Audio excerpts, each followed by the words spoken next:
Well, it looks like the Buffs are having a party this weekend. The question is, were you invited? I know who was invited. I, in fact, was not invited. If you're 6'7", 340 pounds and can block a quarterback, you may have been invited. Let's roll the intro. Let's get into it.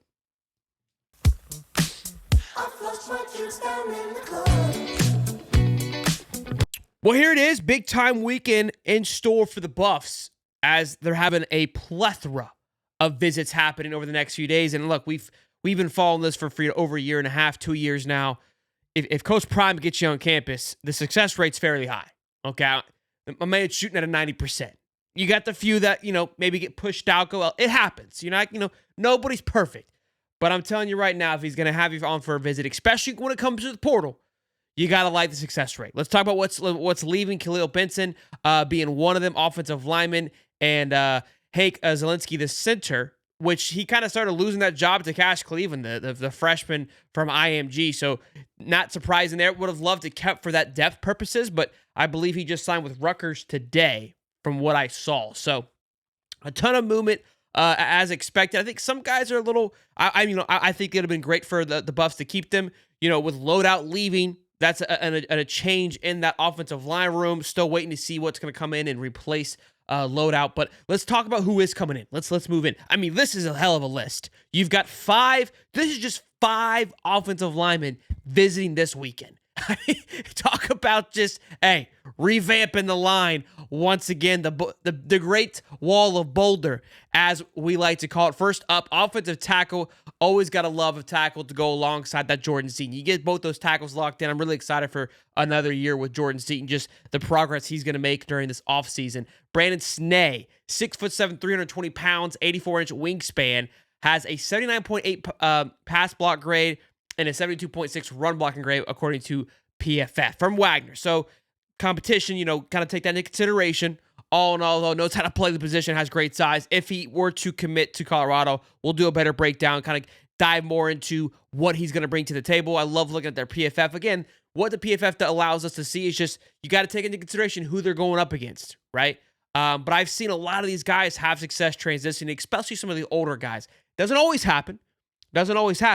But you got to like, again, just a big-time offensive tackle that possesses, great size and also just a great blocking grade. Next up, Auburn offensive lineman Percy Lewis, 6'7". I'm worried Julian Lewis won't be able to see over this wall that's being built. 6'7", 355. Played in 10 games this season against Auburn. Auburn's offense was all over the place. It was a little bit whack. Peyton Thorne just wasn't the answer. So take those things into consideration. And 2, played in 10 games, started 5. He graded out at a 68.5 this season on PFF. Look, a little bit better competition in compared to Wagner, so you kind of look maybe not as high, but take into consideration the competition that he is going up against, the likes of Georgia, great defensive lines, Alabama, to boast a score of a 68.5. I believe a lot of potential there coming in from Auburn, can do some great things. Another one, Illinois. I love me some Big Ten trenches. There's you can't go wrong with Big Ten linemen. I know Colorado missed out on one last year. He ended up flipping to Oregon. Now, I know early on in the season he dealt with an injury. I don't know. I didn't keep up with it that in-depthly with how if he had success, but I know that he was a key component to their line at the beginning of the season. I can't even remember his name, but he was from Indiana. Again, just kind of staying in that Big Ten realm. Love this visit here from Zy Chrysler, I believe, who's also, again, visiting. I believe they're all there from today for the next 2 days. So we're kind of setting this thing up like we normally do, okay? We talk about who's coming in. We get our eyes and ears peeled and ready to rock, and then there'll be, 4 or 5 videos of me screaming and yelling about, hey, here's the Buffs. Here's who they got. Let's go into it a little bit more on where we think they're going to apply to this offense. I got the depth chart, was taking a look at that to see, what needs to be plugged in. I also looked at the scholarship list. The list that I pulled right now still possesses the seniors, right? Shador, Shiloh, Travis Hunter. These guys are still a part of this list. So I was plucking them out, kind of manually trying to do it based on what's there and what's leaving. For what my math, it's around 83, probably between 80 and 83 scholarships right now that they have. They can only have 85, and the rest of it being, I think, 20 walk-ons. So they can obviously go into spring with more than 85 because you'll wither that down. But just to kind of give you a synopsis of where this team is, like when you see people leaving, like, well, they've got to make move for guys coming in. So nothing question there. Next up is William Boone, big time offensive tackle from, where's he from? He's visiting North Carolina. He's 6'7" and 340. He is from Pierreview A&M. Again, tinier school, but San Diego. He also visited San Diego State. San Diego State produced some pretty big O linemen just the other day. So this guy could be kind of one of those diamonds in the rough. Again, 6'7", 340. I think it's like 6'6", 6'7". I mean, the size of these young men is just absolutely incredible what they're bringing in. And last but not least, at Louisiana Tech, inside offensive lineman Zarian McGill is also visiting. If you get all five, buckle up. Again, losing 2 more O-linemen this weekend. I think they've lost 2 thus far. You definitely need to re-amp. But look, I think we can all agree that the O-line wasn't anything to write home about. Was it improved? Yeah. Yes. How far could you go from the year prior?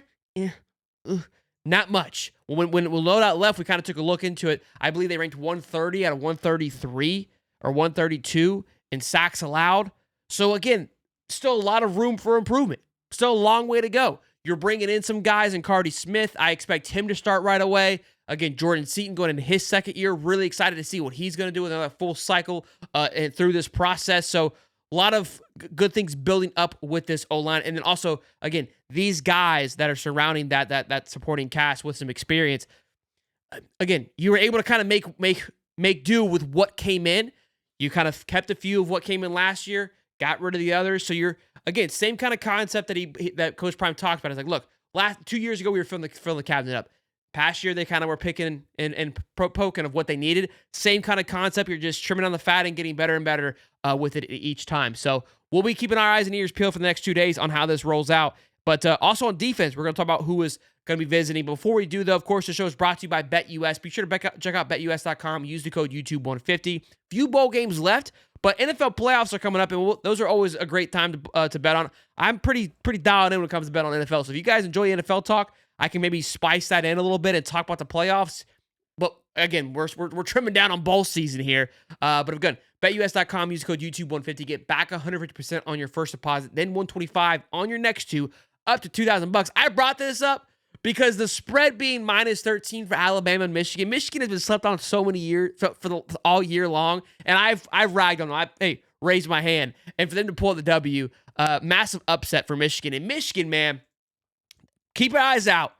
Keep your eyes out. Ohio State looks really good right now. They are cruising, but Michigan, they've got Bryce Underwood, which we talked about on this channel a couple times about possibly going to Colorado, the number 1 quarterback. Between him and Keelan Russell from last year, according to On 3 and 2 for 7 and everybody, paying $15 million. They spent a lot of money in the transfer or in the recruiting class this past year, more than they have in years that I've seen. So I think they did well with what they kind of were left after that championship run.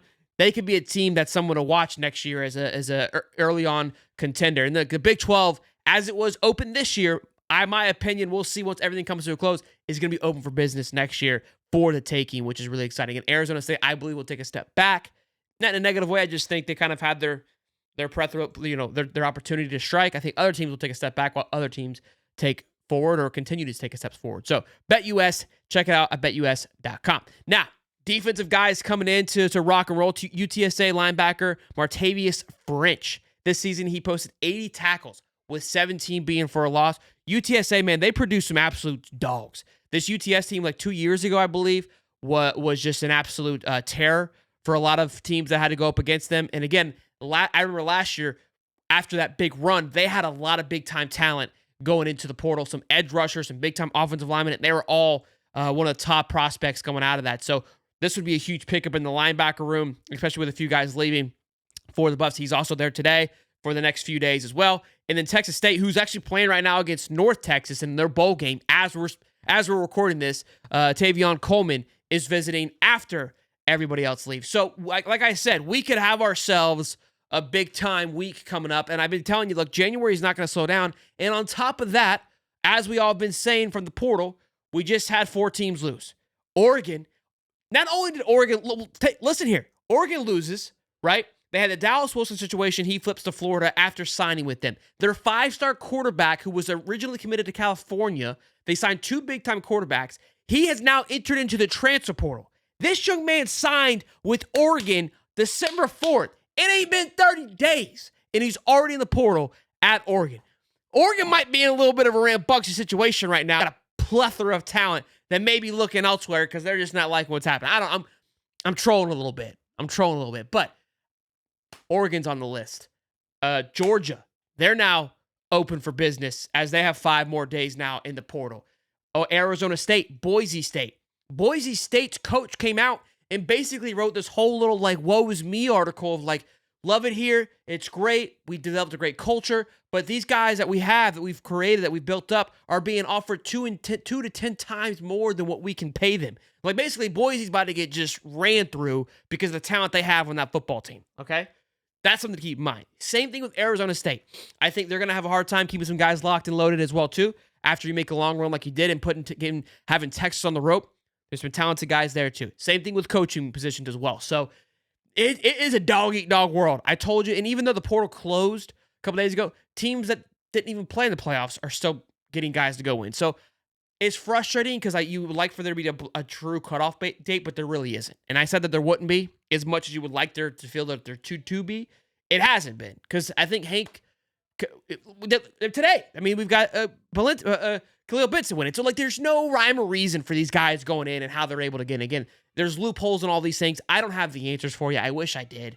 It is what it is. But my point is that this portal season is nowhere near coming to a close or even near over, because then there's still 4 teams left. 2 teams will get in just a week time, whether it's Texas, could be Ohio State, which would be huge, Penn State, and Texas, Ohio State, and Notre Dame. So something to kind of keep eyes and ears peeled on. A lot of talent out there that's still floating around that portal. And we're excited to keep our eyes locked on it. So we'll be keeping you updated as best we possibly can. If you're enjoying the content, of course, smash the like button and subscribe. Let me know down in the comment section, how are you feeling about portal movement thus far for the Buffs? What are you looking for? What are some needs of positions you think the Buffs should be going after for the next couple of weeks in the portal?